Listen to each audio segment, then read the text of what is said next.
Bonjour, ici c'est Recap Plus. Aujourd'hui, je vais vous expliquer un film mystère au thriller intitulé The Invisible. Asseyez-vous confortablement et let's go. Le film tourne autour de Nick Powell, un lycéen qui va bientôt obtenir son diplôme avec brio. Son père est décédé brutalement il y a quelques années. Diane a pris les choses en main. Elle s'est ressaisie, a redressé les finances et a commencé à microgérer la vie de son fils. Diane veut que son fils ait une carrière sûre et traditionnelle. Mais Nick, qui excelle dans les études, est passionné par l'écriture et la littérature. En fait, Nick il veut sauter la cérémonie de remise des diplômes et se rendre à Londres pour participer à un programme d'atelier d'écriture. La scène se déroule ensuite chez les Powell, où une grande fête est en cours.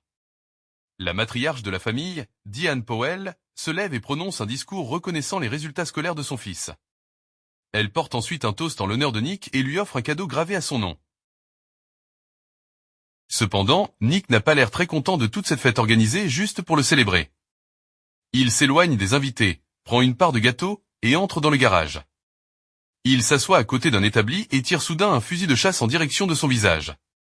Mais, tous ces événements s'avèrent n'être qu'un rêve, car Nick se réveille bientôt en sursaut. Peu après, il descend dans la cuisine où sa mère est assise près de la table à manger. Elle a préparé 2 œufs et du bacon en forme de smiley pour le petit déjeuner. Diane est occupée à lire le journal lorsque Nick l'interrompt. Il lui demande si elle a pensé à l'atelier d'écriture de Londres. D'un air plutôt dédaigneux, Diane répond qu'elle n'a pas besoin d'y penser, car Nick sait déjà ce qu'elle pense de l'atelier. Il est évident qu'elle veut que son fils reste en Amérique et se concentre sur sa carrière. Après ce début de journée morose, Nick prend son vélo et se rend à l'école. Il est révélé qu'il fait les devoirs de ses camarades en échange d'argent. Il donne un devoir à l'un de ses amis et se fait de l'argent dans le couloir de l'école. Au même moment, Peter Egan, le meilleur ami de Nick, est malmené par une bande d'élèves dans les toilettes des garçons. Le chef de la bande est une fille féroce du nom d'Annie Newton fréquemment impliquée dans toutes sortes de petits délits. Il y a quelques jours, elle avait vendu un téléphone volé, et il lui a donné la moitié de l'argent à ce moment-là. Aujourd'hui, elle veut le reste de l'argent, mais Peter n'a pas un sou sur lui. Annie menace de lui couper le doigt s'il ne donne pas l'argent rapidement.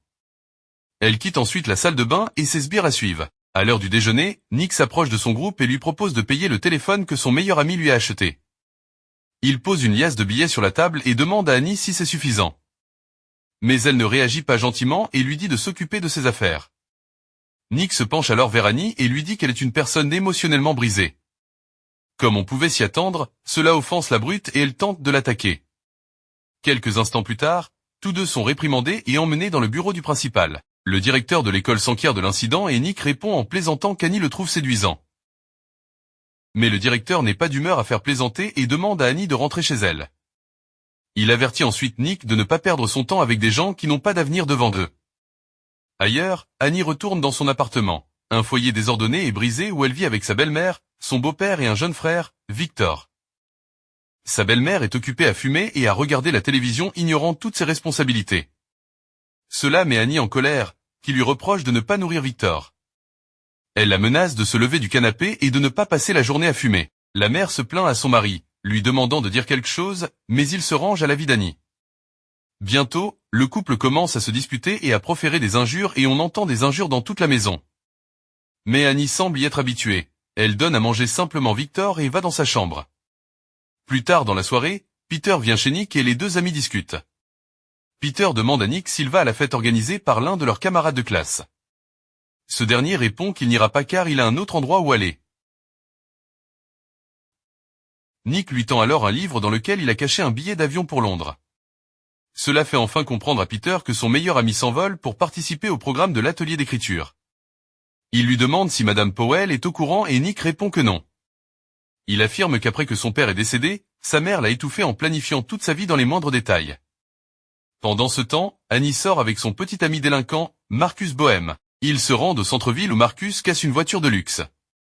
Annie passe à la vitesse supérieure en brisant la vitrine d'une bijouterie et en volant un joli collier. Le duo s'enfuit ensuite dans la voiture volée au moment où les flics arrivent sur les lieux. Le lendemain matin, Annie se prépare à aller à l'école après avoir passé la nuit avec son petit ami criminel. Marcus lui demande de laisser le sac contenant les bijoux volés, mais il semble qu'elle ne lui fasse pas vraiment confiance.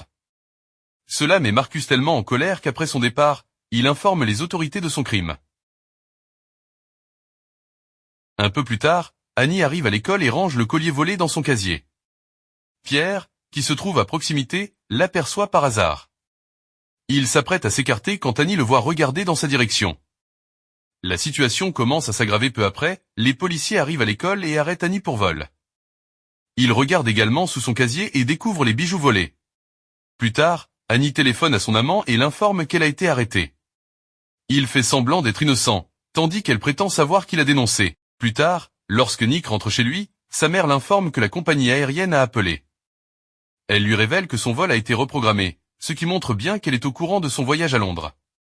Paniqué, Nick dit qu'il peut s'expliquer, mais sa mère semble déçue par ses actions. Plus tard dans la nuit, Peter se rend à une soirée chez lui lorsqu'il est soudainement attaqué par Annie et son groupe. Elle pense que c'est Peter qui a vendu la mèche et veut se venger. Le pauvre Peter est si nerveux qu'il invente une fausse histoire sur place. Il ment en disant que c'est Nick qui a informé la police de toute l'affaire. La scène se déplace ensuite à la fête de la maison où l'on voit que Nick a changé d'avis sur la question de son voyage sur Londres. Sur le coup, il remet son billet et les documents de sa réservation de l'hôtel à une fille au hasard à la fête. Il sort ensuite de la maison et va se promener, mais il est suivi par une vieille voiture. Il s'avère qu'il est suivi par Annie et ses hommes de main.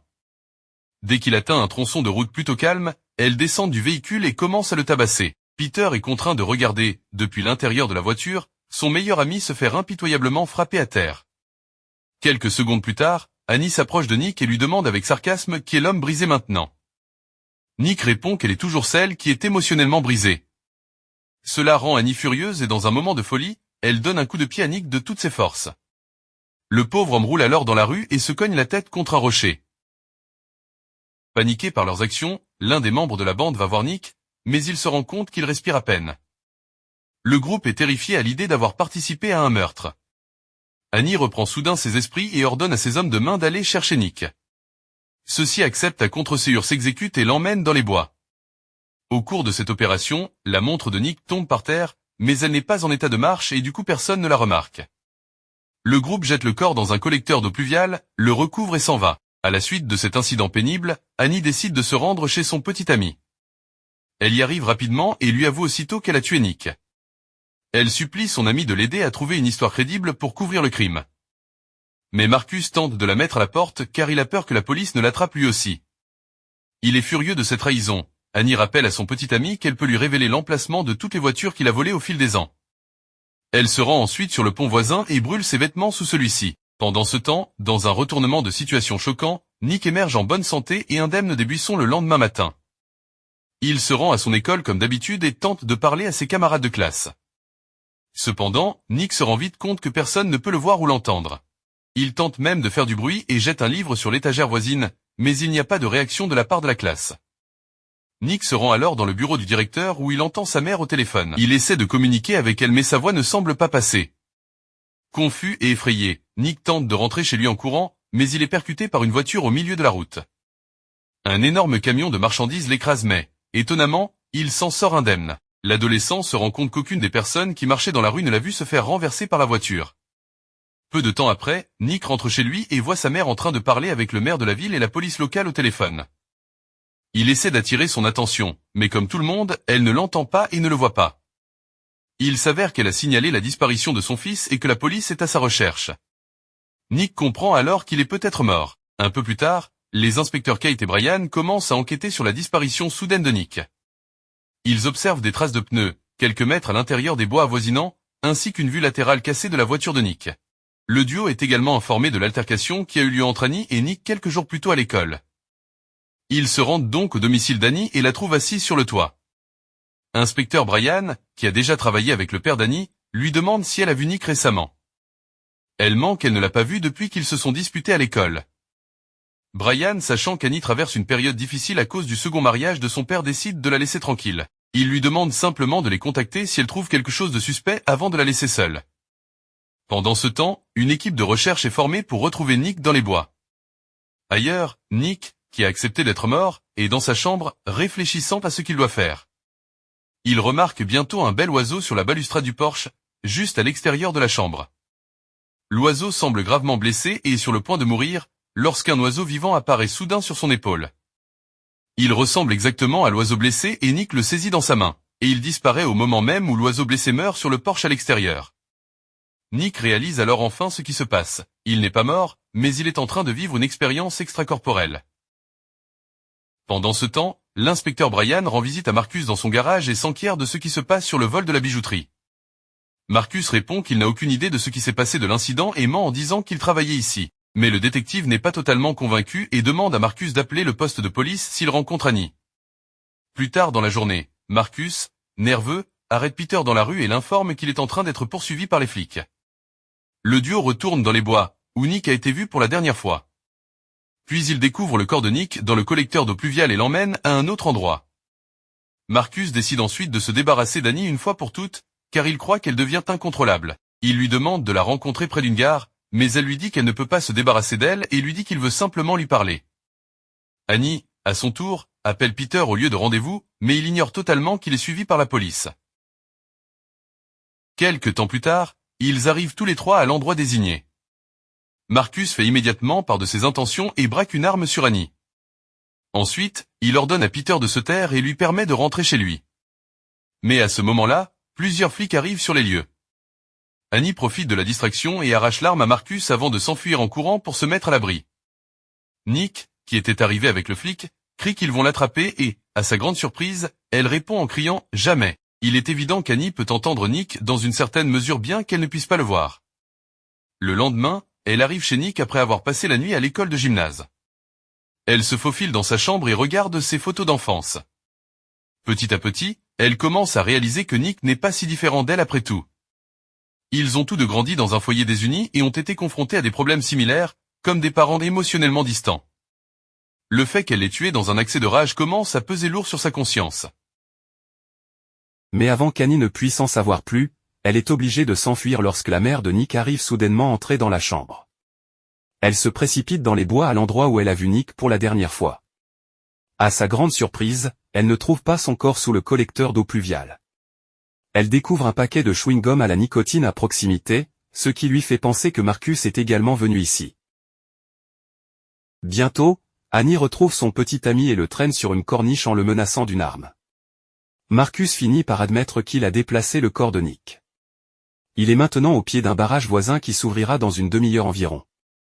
En entendant cela, Annie tente de partir mais Marcus, qui cachait une arme, lui tire une balle dans le ventre. Elle est gravement blessée mais parvient à appeler l'inspecteur Brian et lui dit où se trouve le corps de Nick. Peu après, la police arrive au barrage local et parvient à localiser Nick juste à temps. Il est immédiatement transporté à l'hôpital où il est admis en soins intensifs. Nick a peut-être été sauvé de l'eau glacée, mais sa vie ne tient qu'à un fil. D'autre part, Annie, qui saigne abondamment à cause de sa blessure par balle, entre par hasard dans l'hôpital. Sa conscience est lourde et elle veut se repentir pour tous les actes horribles qu'elle a commis. Elle entre donc dans l'unité de soins intensifs où Nick est gardé et le supplie de lui pardonner. Annie s'allonge à ses côtés et l'esprit de Nick revient lentement dans son propre corps. Malheureusement, à ce stade, Annie a perdu trop de sang et elle finit par succomber à ses blessures. Son dernier acte a été de sauver la personne qu'elle détestait il y a seulement quelques jours. Le film se termine alors sur Nick qui rend visite au frère d'Annie, Victor, quelques semaines plus tard, et joue avec lui.